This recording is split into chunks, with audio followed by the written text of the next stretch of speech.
TC presenta Pulso Político con el auspicio de Seguros La Unión.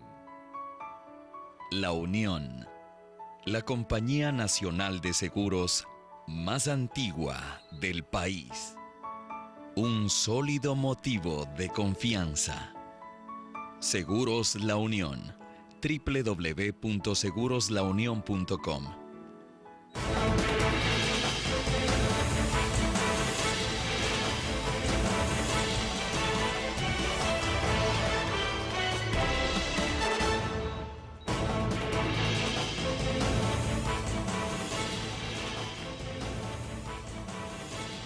Bienvenidos a Pulso Político, amigos televidentes. Soy Carlos Rabascal. En este domingo 24 de junio, por cierto, estamos grabando jueves 21 de junio. Y les decía a nuestros invitados cómo corre el tiempo. Prácticamente estamos cerrando el primer semestre del año 2012. El día de hoy vamos a continuar analizando temas que son trascendentales para el país. Y esta vez le toca a la educación. El país emprendió una gran reforma educativa y esa reforma educativa tiene que ser apuntalada por todos los ecuatorianos. Por cierto, el análisis tiene que estar orientado a emitir críticas objetivas, a generar autocríticas.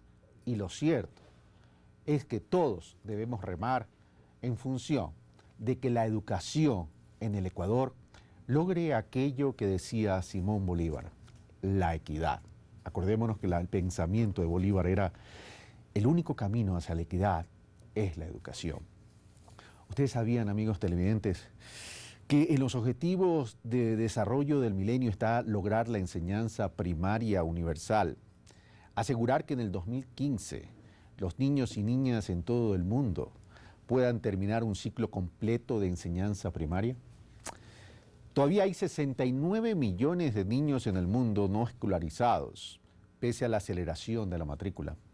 La tendencia apunta que para el 2015, 56 millones de niños no asistan a la escuela y la tasa de progreso puede ser lenta.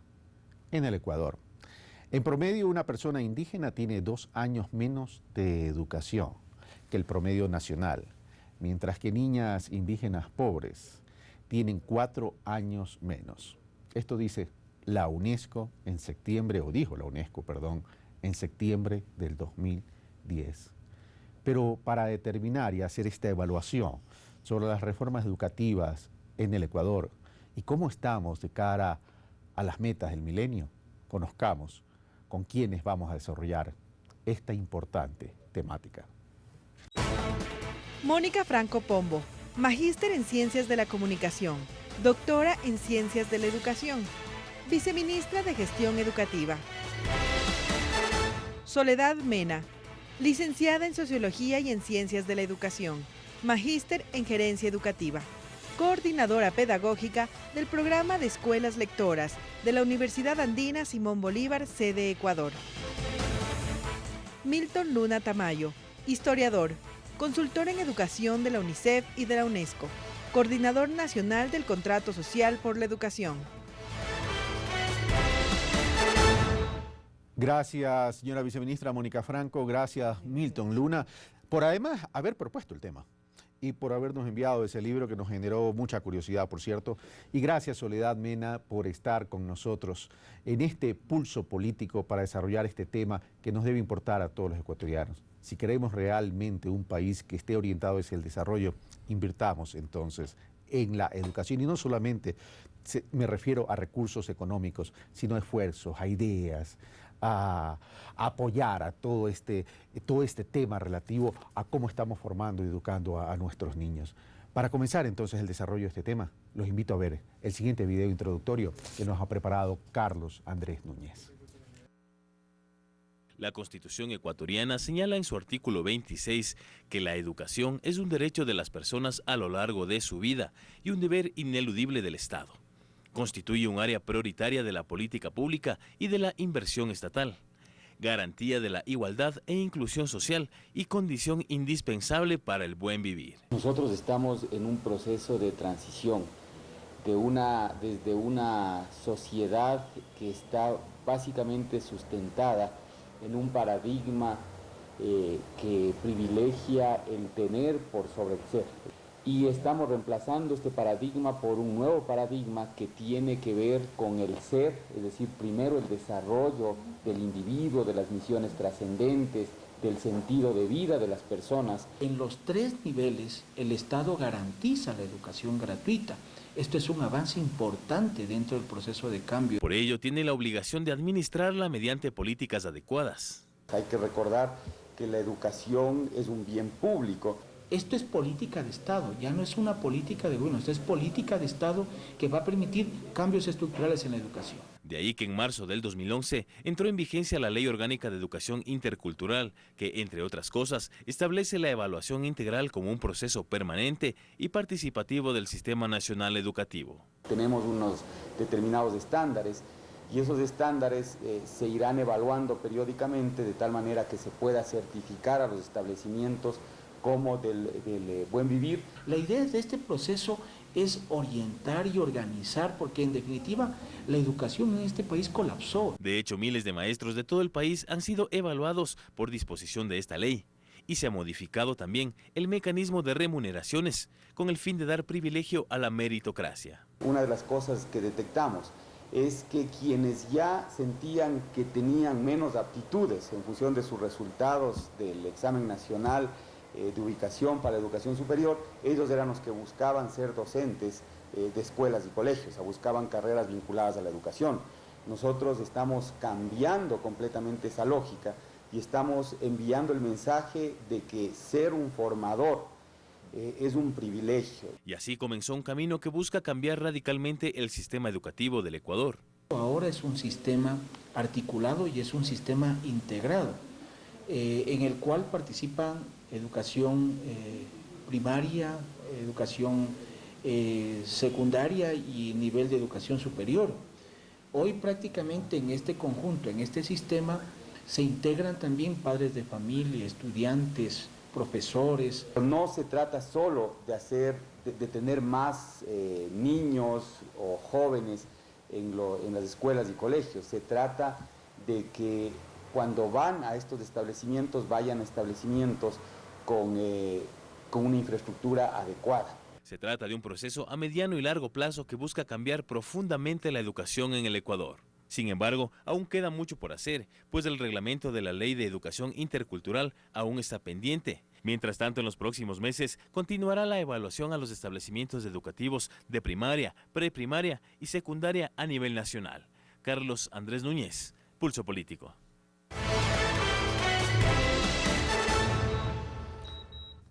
Gracias, Carlos Andrés Núñez. Y para complementar lo dicho en el reportaje que nos ha preparado Carlos Andrés Núñez, lo complemento con el capítulo 2 de la Constitución de la República, que tiene que ver con los derechos del buen vivir.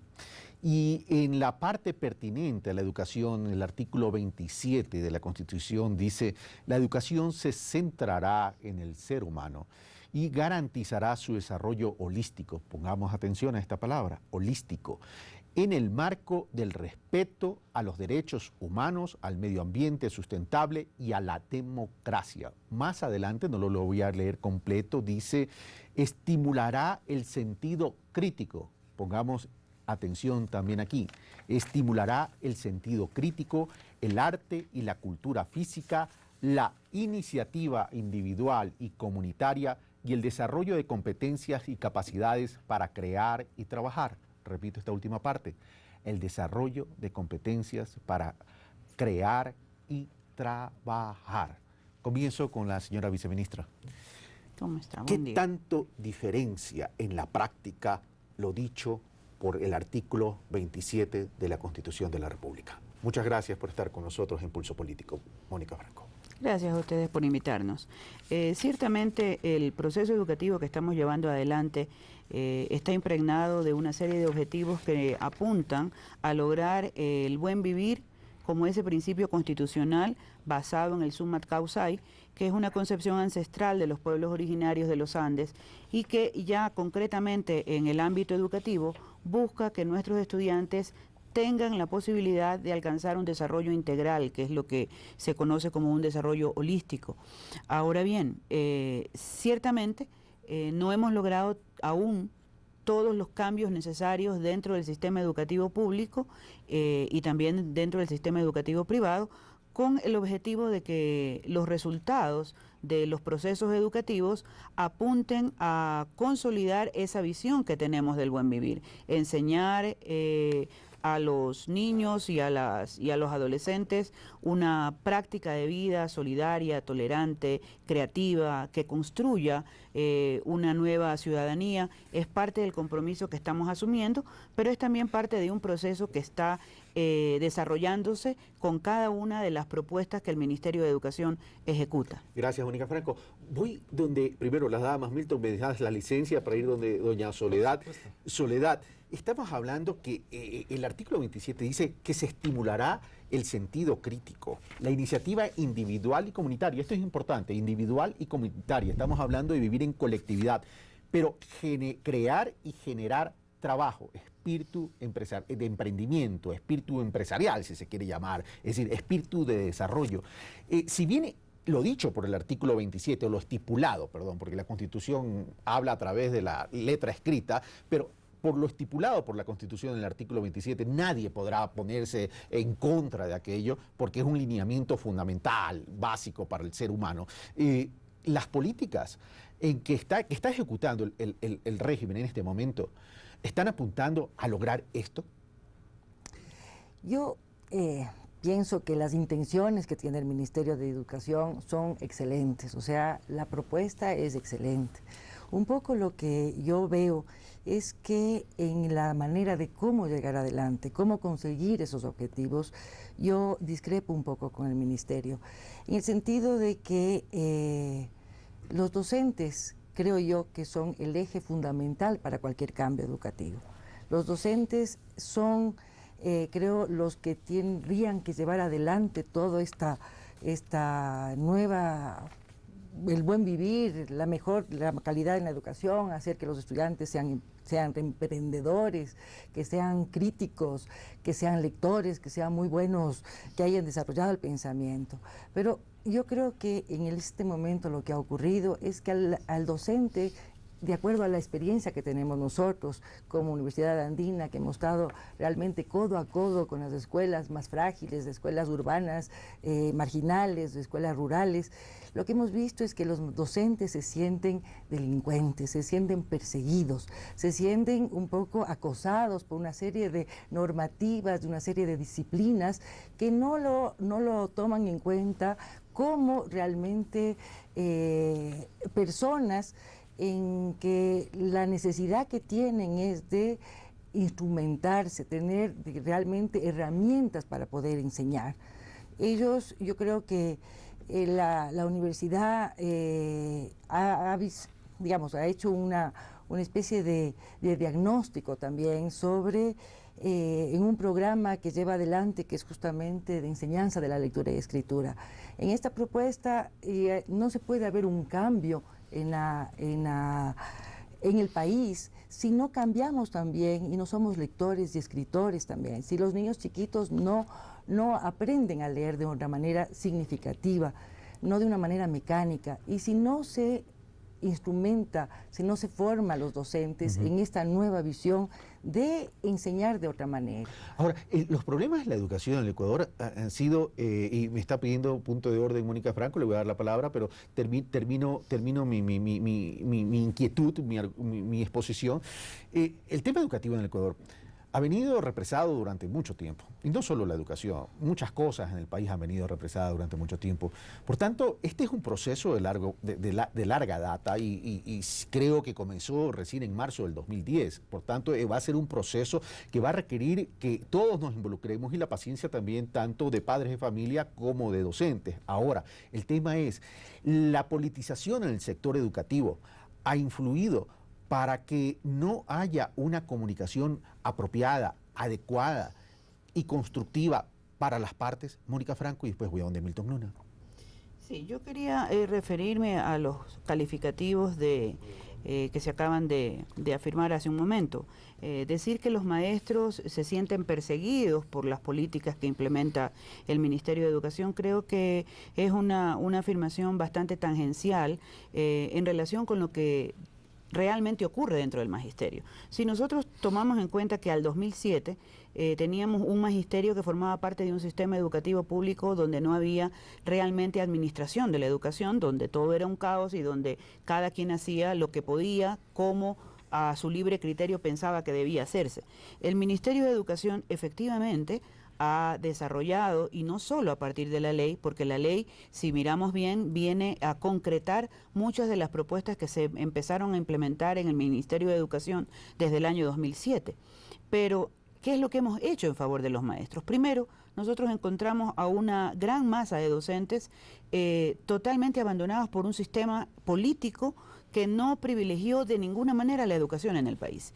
Este gobierno se ha caracterizado por ser un gobierno que tiene una vocación esencialmente educativa y que apunta sus principales objetivos hacia mejorar la calidad de la educación, entendiendo que el país no avanza si la educación no cambia. En ese sentido, nuestros maestros han recibido actualmente procesos no solamente de mejoramiento salarial, que es sin duda un aspecto importante, sino que han recibido también el respaldo de un Ministerio de Educación que hasta la fecha ha dictado 450.000 cupos de capacitación seria, profesional, técnicamente preparada para mejorar la calidad de la educación. Esa aclaración ahora voy donde Milton Luna.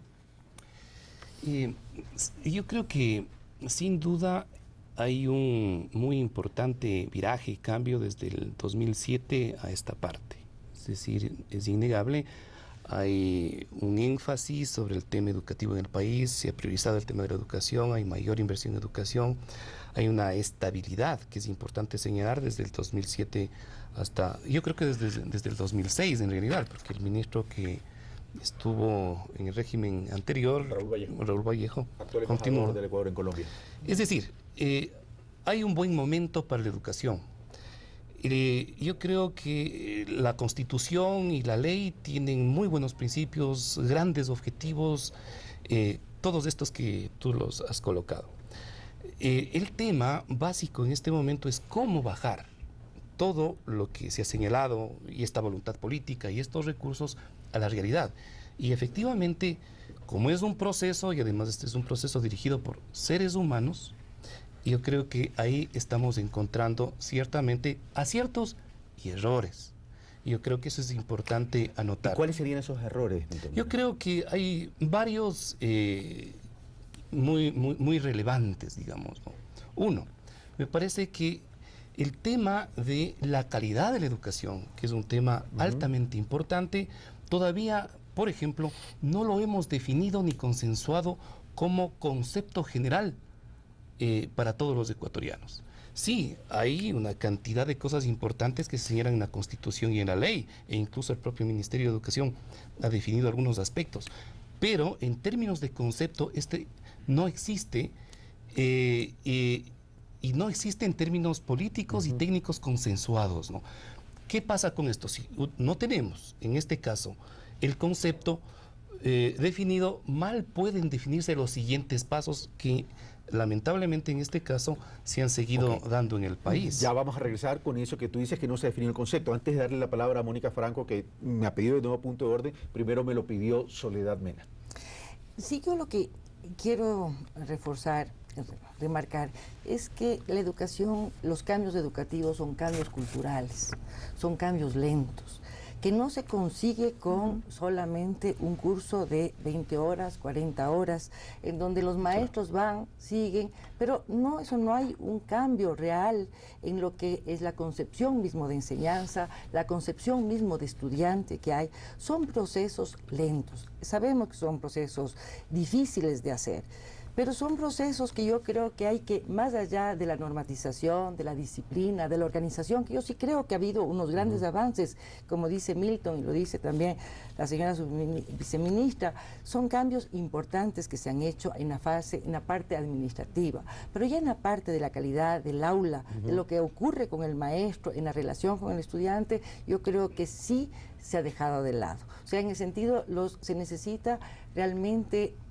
volverles cómplices de este cambio a los docentes, para que los docentes se sientan apoyados en este cambio en la relación didáctica pedagógica. Gracias, Soledad. En un punto de orden, voy donde Mónica Franco. Hay aquí dos cuestionamientos, ya vemos así. El uno tiene que ver es con el concepto que vaya a mejorar la calidad de la educación y que si no hay ese concepto, difícilmente se puede articular lo que viene después. Y Soledad Mena prácticamente coincide con Milton Luna en ese sentido. Y lo que dice Soledad Mena, dice, estos cambios van a demorar en obtenerse, pero ya hay ciertos cambios que sí se están logrando, como por ejemplo el tema de la cobertura de la educación. Y por favor, si me ponchan el cuadro número 1, vemos la tasa neta de asistencia a nivel primario en el Ecuador. En 1990 el país tenía el 90% de cobertura, en el 2001 el 89%, y en el 2010 el 96%. En la costa el 85%, en el 90, en el 2001 88%, en el 2010 94%, en la sierra en el 90%, en el 2001 91% y en el 2010 96%. Y no le voy a dejar afuera la Amazonía, 86% en 1990, 2001 87% y en el 2010 95%. Por cierto, estos son datos que estamos sacando de esta investigación realizada por el Observatorio de los Derechos de la Niñez y Adolescencia, cuya fuente pues también es el INEC, de acuerdo al Censo de la Población y Vivienda del año 90, 2001 y 2010 y elaborado por el ODNA en el 2011. Mónica Franco, su punto de orden. Sí. En relación con lo que planteaba Milton, no es tan cierto que no se haya consensuado un concepto de calidad educativa. De hecho, el Ministerio de Educación ha puesto ya al consenso y a la socialización de la ciudadanía los estándares de calidad para el Ministerio de Educación en ámbitos como rendimiento de estudiantes, gestión de la profesión del docente dentro del aula y gestión de los administrativos. Tenemos también estándares de infraestructura educativa, de tal suerte que tenemos claro cuál es el concepto de hacia dónde debe apuntar un proceso de enseñanza-aprendizaje que asegure calidad para nuestros estudiantes. Coincido, por supuesto, que estamos refiriéndonos a procesos que se van consolidando en el tiempo. Cuando nosotros empezamos en esta tarea en el 2007, teníamos sin duda una gran masa de maestros que recibía escasamente capacitación, que no era evaluada, que no había un direccionamiento de parte del Ministerio para superar deficiencias, como lo señalaba Soledad, en el ámbito, por ejemplo, de la lectura crítica. Efectivamente, y ella colaboró con nosotros en los primeros cursos que hemos dado para los maestros en el tema de lectura crítica. Estamos construyendo junto con los docentes porque entendemos que no es posible hacer revolución educativa sin maestros revolucionarios. Estamos apuntando a remozar el plantel del docente público y se han hecho una serie de proyectos y de programas que han influenciado hacia el logro de este objetivo. La jubilación voluntaria de los docentes, el ingreso transparente y claro de nuevos docentes que son evaluados y que cumplen un estándar mínimo, están apuntando a consolidar un proceso de educación de calidad para el país. Gracias, Mónica Franco. Sé que me están pidiendo punto de orden tanto Milton como Soledad, pero tengo que terminar este bloque. Pero les dejo planteada la pregunta. Quisiera entonces, Milton, que nos expliques, y también Soledad, en qué consiste esto que no está claro en cuanto a concepto para lograr la calidad, porque el análisis que tenemos que hacer de la reforma educativa tendría que ser al amparo del artículo 27 de la Constitución de la República, es decir, desarrollar sentido crítico, desarrollar al individuo de forma individual y comunitaria, desarrollar la creatividad para emprender y generar trabajo. Desde ese punto de vista, el eje de la educación es estratégico para alcanzar el desarrollo nacional. Entonces, desde ese punto, desde ahí partamos del artículo 27, porque prácticamente creería yo que estaría ahí dado el concepto de lo que es la reforma educativa. Pero como yo no soy el entrevistado y son ustedes, amigos, al regreso de esta pausa, ustedes me darán la respuesta.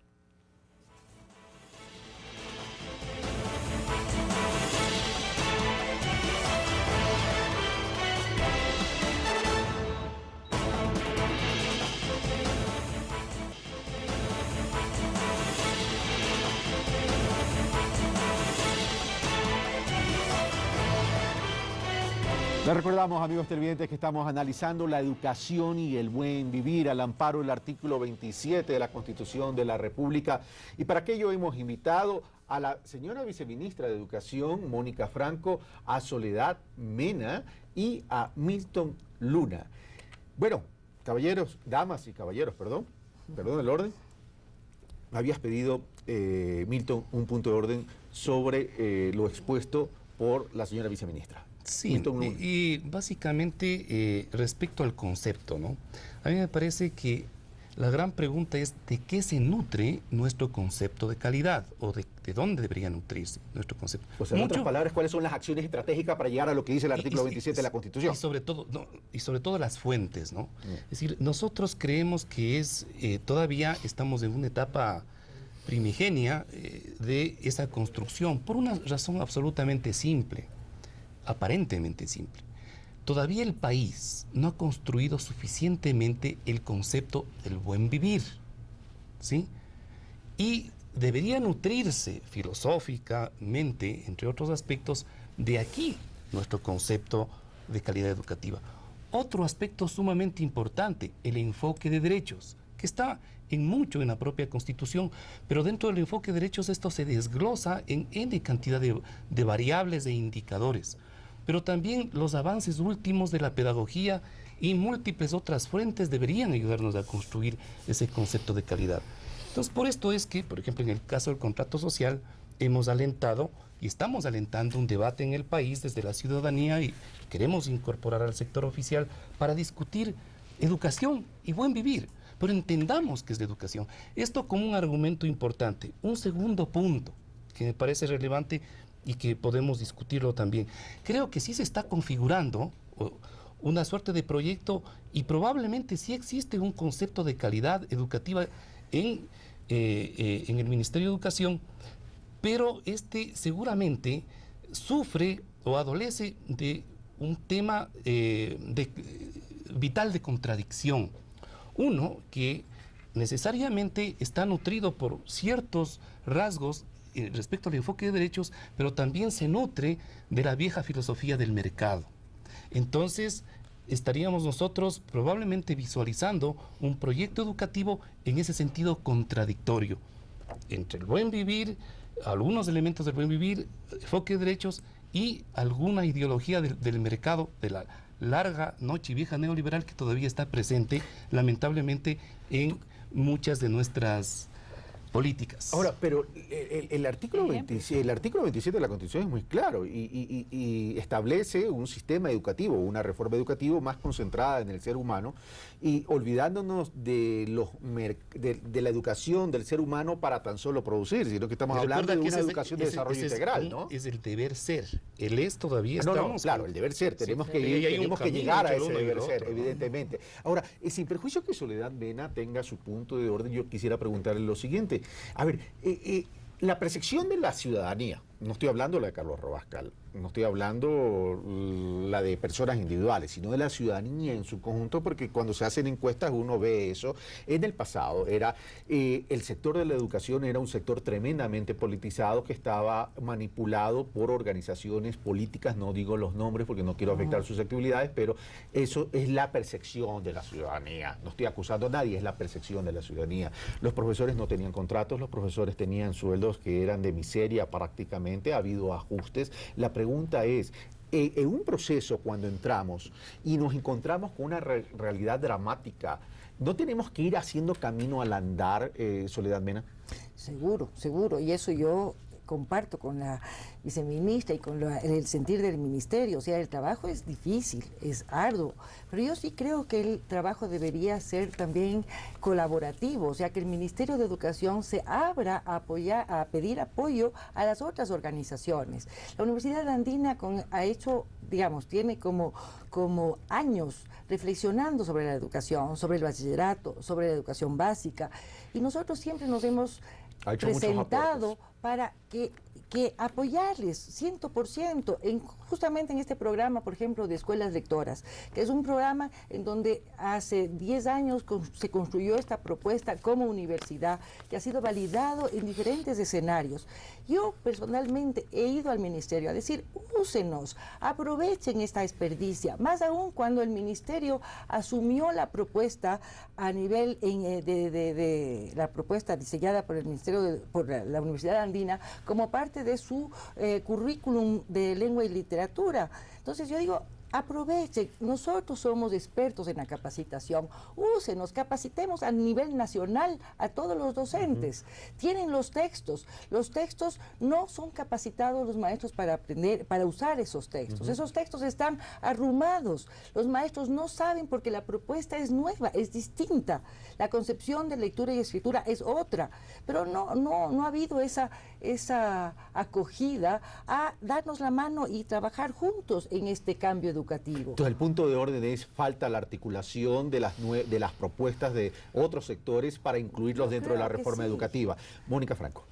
Bueno, yo no estoy tan de acuerdo con lo que plantea Soledad. Definitivamente el Ministerio de Educación es un espacio abierto que ha concitado la participación de múltiples organizaciones y de cientos de profesionales, entre ellos la propia Soledad, que ha sido colaboradora nuestra también, para ir impulsando los cambios que el Ministerio ha diseñado y que actualmente ejecuta.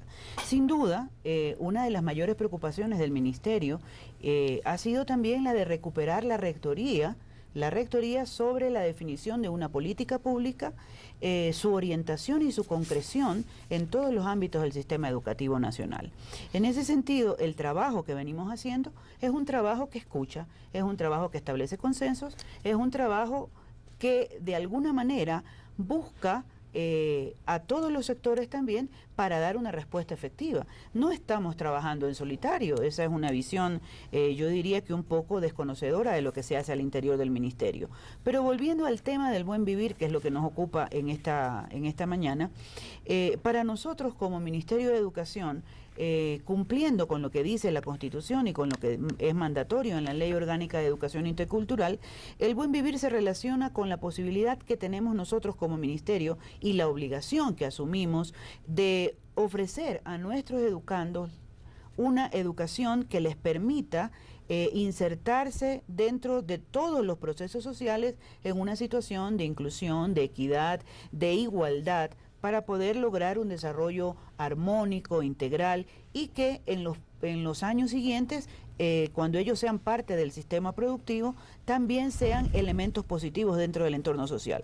En ese sentido, el Ministerio ha hecho reformas fundamentales como el nuevo Bachillerato General Unificado, que incluye, frente a la preocupación, Carlos, del artículo 27 que mencionabas, que incluye entre una de las áreas fundamentales del currículum del bachillerato, una tendencia hacia lograr jóvenes emprendedores. Es decir, cambiar la visión de una educación tremendamente bancaria, de una educación que le ofrecía al estudiante exclusivamente contenidos y que no le daba mayores oportunidades para desarrollar habilidades de desempeño, para que se apropie de un conocimiento que siendo universal... Era ese sentido crítico que habíamos hablado.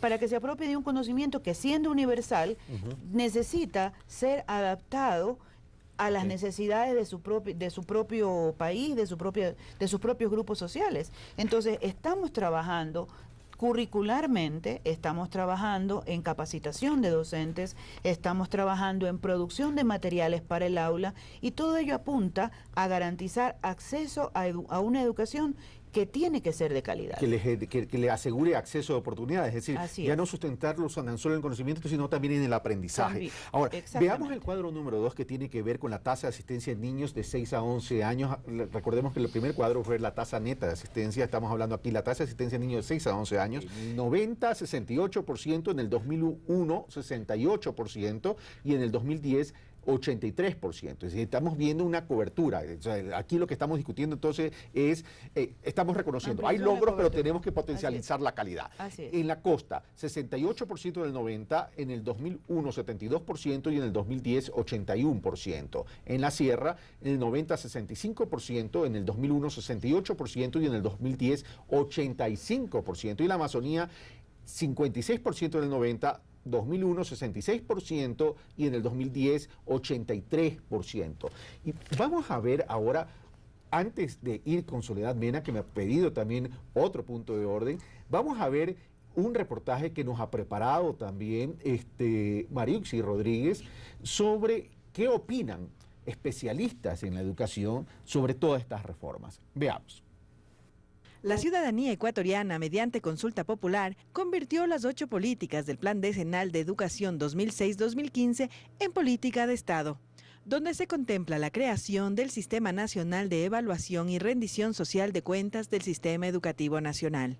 La educación para el buen vivir es lo que tantísimas veces desde las carreras de pedagogía se ha definido como el modelo de hombre para el cual tú vas a educarnos. Eso, entonces, no hay que evaluar los objetivos grandes de la educación, que es lo que hablábamos del buen vivir. Entonces, ese es el primer paquete de evaluación, después vienen los otros. Con la filosofía del Summa Causae, se crearon programas para la mejora de la educación básica, así como la creación de unidades educativas del milenio que comprometen una inversión de cerca de $4 millones por unidad. 14 ya están en operación y se espera llegar a finalizar el 2013 con unas 50 unidades. La escuela del milenio, tal como está presentado, no funciona si no cuentas con educadores que asumen el proyecto. Entonces, eso no es tan fácil. Una escuela de milenio tú la puedes montar en 12, en 13 meses. Formar educadores que manejen esa tecnología no lo haces tan rápido, porque es un cambio de mentalidad. No se puede pasar fácilmente de la enseñanza, yo sé y tú no sabes, a un cambio total que es el aprendizaje. Tú, alumno, aprendes y yo, docente, aprendo. Además, que se implementó un sistema de evaluación nacional para el ingreso a las universidades públicas, en donde los estudiantes con mejores puntajes acceden a becas para continuar sus estudios en universidades del exterior. Pero los estudiantes que no llegan a un puntaje mínimo, debido a que no tienen el nivel educativo necesario, han tenido que buscar alternativas de universidades privadas, teniendo que pagar una matrícula para acceder a la educación superior, lo cual crea otro gran problema de desigualdad en el acceso. No puedo aceptar que un país que se propone en su constitución una sociedad más igualitaria, más equitativa, estemos aplicando instrumentos a nivel de educación que están ratificando, fortaleciendo las desigualdades del país, porque la desigualdad del conocimiento es más duro que la desigualdad económica. Podemos repartir todas las tierras de este país, podemos socializar los bancos y probablemente seamos más iguales económicamente. Pero si no hacemos igualdad de oportunidades en educación, después de 10 años, volverán las tierras a manos de los que más saben, volverán los bancos a las manos de los que más saben. El sistema de evaluación y rendición de cuentas que se cumplió en primera instancia con las universidades del país y generó una serie de inconvenientes con estudiantes y personal administrativo de la misma, continuará evaluando la educación inicial básica y del bachillerato del país. Entonces, esta es un poco como la clave, la espina dorsal, de cómo vas a formar una sociedad intercultural, una sociedad de equidad, una sociedad, como decimos, hablando de utopía, de la cultura del amor. Porque eso es al fin y al cabo, eso es el bien vivir, ¿no? Para Pulso Político, María Auxiliadora Rodríguez. Gracias, Mariuxi. Voy donde Soledad Mena, porque ella me había pedido el punto de orden, y después voy donde Mónica Franco, porque tengo un sabor cuando acabo de escuchar estas declaraciones. Dice, es que no es fácil. Es que la pregunta es, ¿qué cambio es fácil? O sea, partamos por ahí. No estamos confundiendo un poco la óptica. Los cambios no son fáciles, los cambios son tremendamente complejos y los cambios llevan tiempo. Ahora, estamos claros, tenemos mejorías en coberturas, pero tenemos que potencializar la calidad. Ahora, el punto de orden para Soledad, y voy con Mónica Franco luego y después con Milton Luna, porque ya se tocó también el tema de las unidades educativas del milenio. Vamos con Soledad Mena. Sí, yo creo que un poco haciendo eco a lo que dice el señor entrevistado en el video, uno de los componentes que hay que tomar en cuenta en cualquier cambio educativo es el eje social. Definitivo. El eje social, no todos somos iguales. la revolución ciudadana, la revolución en educación, realmente debería haber, pienso yo, es mi criterio, pensar que donde están más frágiles los niños, deberían ir los mejores docentes. No nuevamente se repite lo mismo.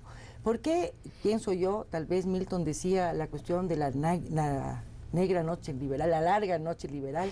¿Qué pasa? En que nuevamente se acusa que la persona es la responsable de su éxito o de su fracaso. No se lo ve desde el contexto social.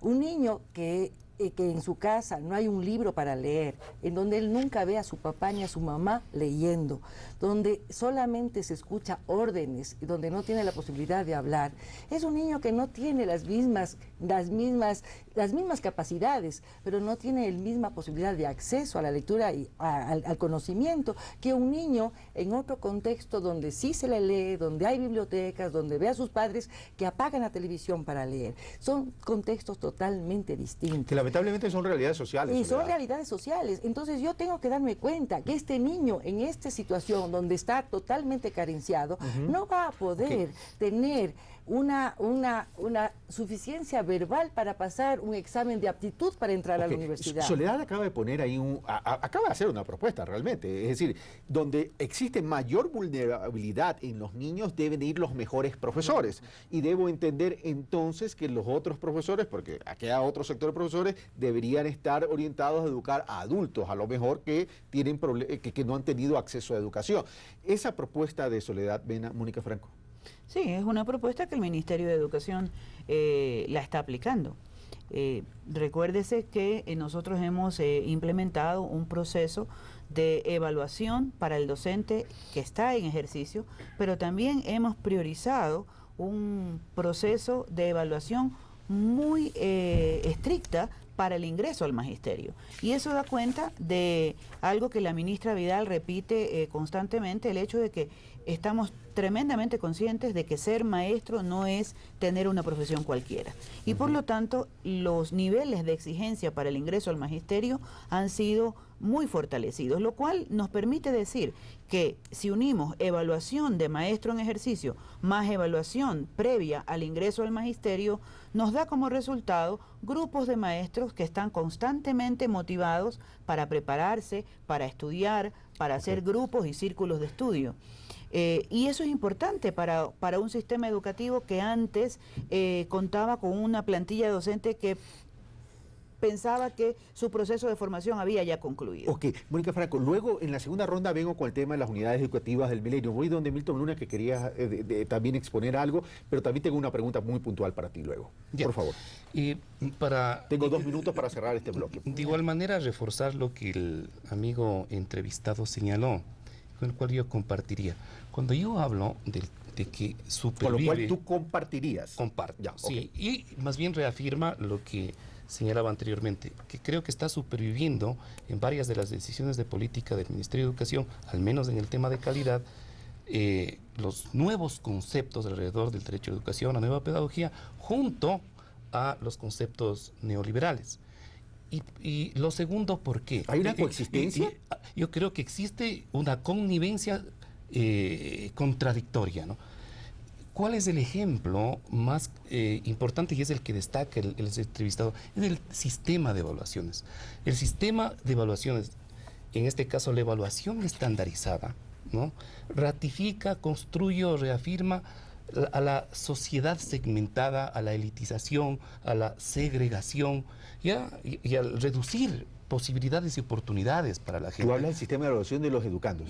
Por supuesto, y se carga lamentablemente los educandos la responsabilidad de la crisis del sistema educativo. Sí. Entonces, ese yo creo que es un aspecto relevante que tiene que revisar el Ministerio de Educación, que tiene que revisar la CENACID. Lamentablemente estamos construyendo ese tipo de imaginario, ese tipo de sociedad, donde nuevamente los privilegiados son los mejores, son los que salen en la prensa, en fin. Pero ¿qué del conjunto de 104,000 chicos que rindieron el examen? 213 son del grupo de alto rendimiento y tienen las becas.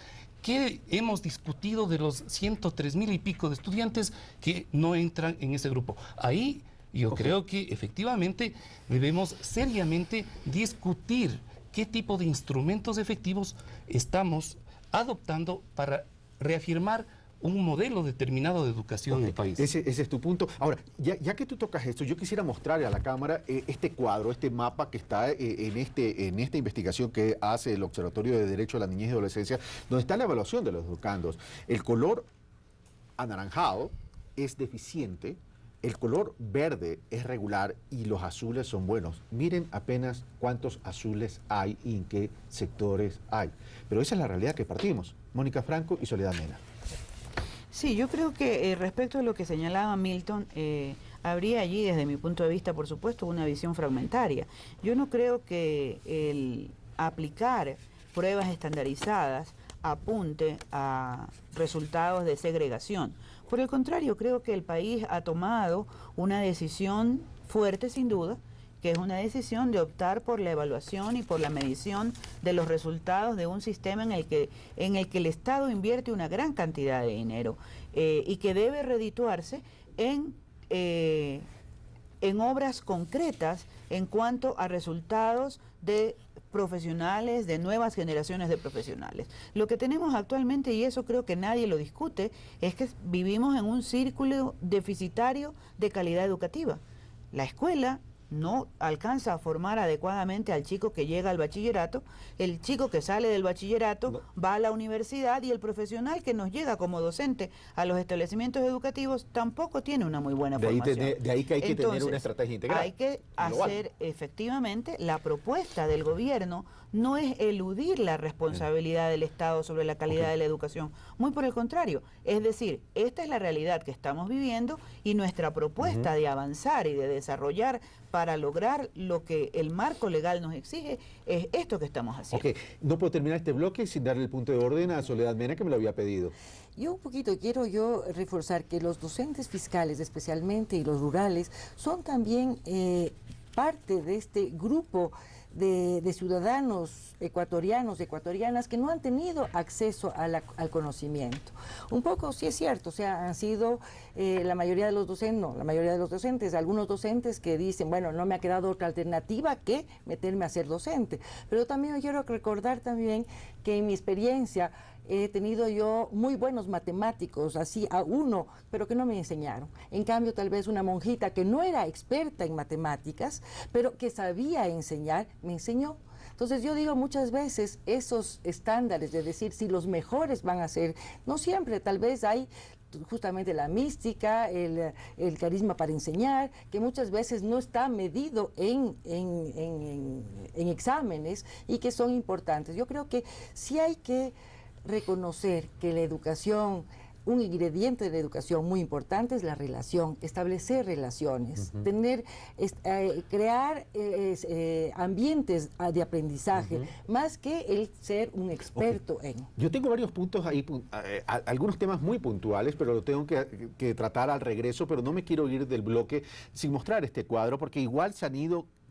Hay ciertos logros que también hay que mostrar. Por ejemplo, la eliminación de barreras en el acceso a la educación pública al año 2010, en porcentaje, ya no se paga $25, 92%, recibe textos gratuitos 89% hacia la derecha, mi derecha, ahora el que no veo soy yo, recibe uniforme gratuito 35%, recibe desayuno escolar 42% y no asistencia al sistema, o sea, no asiste al sistema educativo 6%. Es decir, se están consiguiendo logros y eso hay que aplaudir y hay que apoyar, pero que tenemos que mejorar. Sí, seguramente tenemos que mejorar, pero así, con este tipo de análisis, que existen pensamientos diversos y discrepantes, es la forma de construir democracia. Volvemos de inmediato.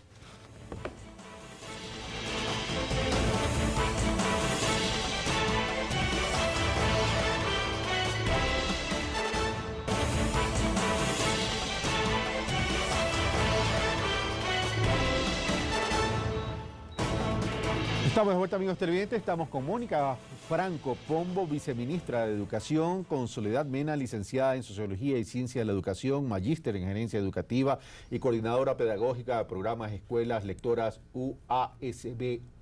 Milton Luna, Universidad Andina. Gracias, Majo. Milton Luna Tamayo, historiador, consultor en educación, UNICEF, UNESCO y coordinador nacional del Contrato Social por la Educación. Bueno, no quisiera irnos y cerremos el programa y tenemos 8 minutos para hablar del tema de las unidades educativas del milenio, del bachillerato unificado y también de la educación superior en este desarrollo integral de la educación. Mónica Franco, y continuamos con nuestros amigos panelistas. Sí, las unidades educativas del milenio son sin duda una de las propuestas mayormente innovadoras del Ministerio de Educación y tienen como objetivo mostrarse como el referente de la nueva educación o del nuevo tipo de educación que queremos para el país. Actualmente tenemos en funcionamiento 15 unidades educativas del milenio y están en proceso de construcción y con plazos para ser inauguradas hasta mediados del 2013, un total de 38 nuevas unidades educativas del milenio, 38 adicionales a las 15. Nos permitiría tener 53 hasta fines del 2013.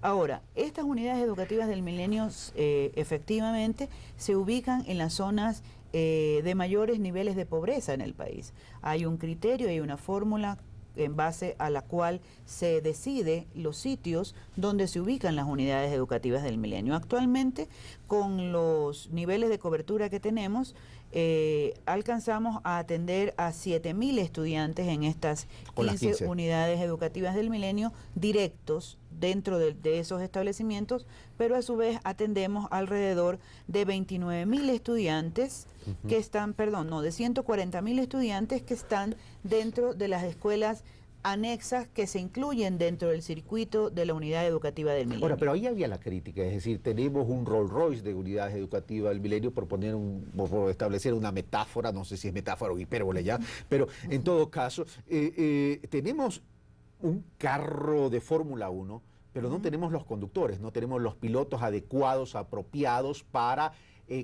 pilotear esa nave.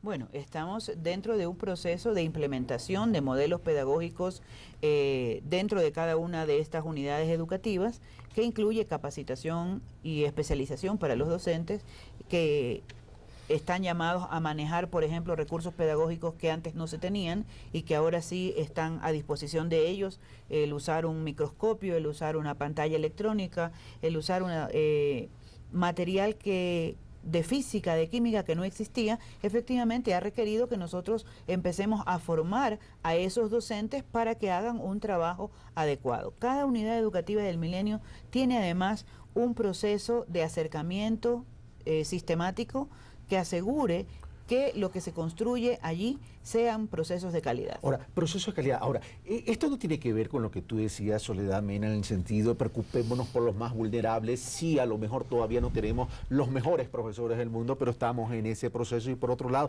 se me está quedando algo en el tintero y es la articulación. La política de Estado, que es la educación, para desarrollar todo esto, lo que dice el artículo 27, pero ¿qué pasa de ese acercamiento de las unidades educativas con los padres de familia y con las comunidades? Yo lo que pienso es que, cierto, o sea, yo creo que es una buena estrategia el tener como escuelas piloto donde también funcionan como capacitación, donde vean que realmente una propuesta se lleva adelante. Yo lo que pienso y que un poco lo que dice la señora viceministra, que la capacitación que se da es una capacitación tecnológica, de usar materiales. Pero yo creo que realmente la médula, donde está la realidad de la mala educación, digamos, es en la concepción misma que existe sobre la educación. Y, como decía, es un cambio cultural, es un cambio que tiene que hacerse paulatinamente, pero no hay un viso de que algo se está yendo hasta esa perspectiva, porque no es una capacitación al docente que viene a la clase, repite y se va, sino realmente es un cambio que necesita un acompañamiento, un coaching, como le llaman ahora, de recoger, de apoyarle, de hacer clases demostrativas, de que vean otros ejemplos. En el proyecto de CIPROFE, en la propuesta CIPROFE, no existe eso. O sea, realmente hay una carencia, hay una propuesta de tutores que se están haciendo también, de mentores, pero todo eso no hay frente al vasto problema. Yo creo que hay que No, por favor, termine para ir a Soledad Mena y don Mónica Franco. Yo no estoy por creer que con el ejemplo de la Fórmula 1 que yo puse, Soledad Mena quiere aplastar el pie en el acelerador para que este carro corra realmente. Ok, Milton Luna, Mónica Franco. Me quedan 2 minutos y medio. Sí, igual, necesitas el Rolls Royce, pero necesitas tal vez los Volkswagen, necesitas una multitud de propuestas para un país tan diverso. Tienes tú 6.000 escuelas unidocentes, 3.000, 4.000 escuelas incompletas, en fin, que deberían tener los mismos recursos. En fin, yo quiero que no quede en el aire, en el sentido de que todo vemos mal, que siempre estamos criticando. No, todo lo contrario, nosotros resaltamos los aciertos que son grandes en la gestión, pero es necesario también señalar los problemas, porque si no, ¿cómo avanzamos? Y en este sentido yo diría, por supuesto, hay más niños que van y jóvenes que van a las escuelas, que se ha fortalecido la educación pública y eso es importante, ¿sí? Pero van a las mismas escuelas en el sentido de concepto y también de alguna manera de infraestructura, a las mismas escuelas de siempre, y están los resultados en términos de evaluación. Un dato que también está en el libro, es decir, hay un aumento de la violencia en las escuelas del país. Y ese es un tema de calidad severo. Y yo creo que es un tema que viene más allá de la escuela, está viniendo de la esencia de la sociedad. Y de la sociedad, que se nota y que se percibe. Es decir, algo está pasando, ¿no? Entonces yo creo que es necesario también señalar que muy bien, y nosotros fuimos de alguna manera la organización que canalizó el tema de que deban distribuirse universalmente los textos escolares en el país. Felicitamos y esa política tiene que ratificarse y de alguna manera es una de las políticas que ha ayudado a que más niños vayan a las escuelas. Pero los contenidos de esos textos escolares los hemos evaluado. En una primera entrega fueron un fracaso total. En una segunda bajaron los errores, pero todavía son instrumentos que en este caso llegan al aula y que no son buenos instrumentos para en un porcentaje para fomentar la calidad de la educación. Franco, me queda un minuto. Bueno, yo creo que hay algunas cosas que como concepto hay que irlas desmontando cuando se hace un análisis respecto del tema educativo. En primer lugar, decía Soledad hace unos minutos que los maestros no necesariamente son mejores porque tienen mejores niveles de rendimiento, que hace falta lo que nosotros antiguamente llamábamos la mística del docente. Concuerdo con ella en ese sentido, pero también quiero dejar establecida la idea de que no se hace educación de calidad solo con buenas intenciones o solo con esa capacidad afectiva de poder relacionarme adecuadamente con el estudiante. Es necesario, y allí la importancia del trabajo que hacemos como ministerio de privilegiar el conocimiento y la capacidad de poder dar aquello que se tiene o la capacidad de poder construir a partir de lo que es poseído por el docente, cosa que antes no tenía una importancia vital dentro de la educación. Otro de los temas que quisiera dejar tal vez como conclusión es que efectivamente necesitamos distintos modelos de gestión educativa para un país tremendamente diverso y estamos construyéndolos. En cuanto a las necesidades, por ejemplo, de infraestructura, ya que tomábamos el tema de las unidades educativas del milenio como modelo, nosotros hemos vivido en un país tremendamente desorganizado, caótico incluso en la forma de atender las necesidades educativas. Tenemos alrededor de 21.000 a 23.000 edificios escolares que permanecen desocupados. La gran mayoría, más del 80%, solo se ocupan en un turno. Estamos en este momento en un proceso de reordenamiento de la oferta y quiero darle una buena noticia a la ciudadanía. Nuestra propuesta de una nueva escuela que garantice verdadera posibilidad de acceder a una educación de calidad. Escuelas completas, para ir dejando progresivamente de lado las escuelas incompletas, para ir cerrando las escuelas multigrado o unidocentes, de tal suerte que el niño o la niña tenga posibilidades reales de hacer educación de calidad. Gracias, Mónica Franco, gracias, Milton Luna, gracias, Soledad Mena. Como ven, el tiempo se va volando, así como el primer semestre se fue volando. Y este es un tema que podríamos quedarnos hablando y analizando durante muchas horas y seguramente siempre tendremos discrepancias porque a todos nos anima el espíritu de ir mejorando la educación. Pero qué bien, por el país, por nuestro querido Ecuador, que por lo menos hoy estamos analizando y haciendo críticas sobre una base de una inversión social en educación que antes no existía, que hoy existía, que hoy estamos visibilizando algunos resultados positivos en términos de cobertura y que estamos conscientes que hay que mejorar sustancialmente la calidad de esa inversión y de la calidad de la educación. Pero esto es un esfuerzo de todos los ecuatorianos. Un fuerte abrazo. Hasta el próximo día domingo. TC presentó Pulso Político con el auspicio de Seguros La Unión. La Unión, la compañía nacional de seguros más antigua del país. Un sólido motivo de confianza. Seguros La Unión. www.seguroslaunion.com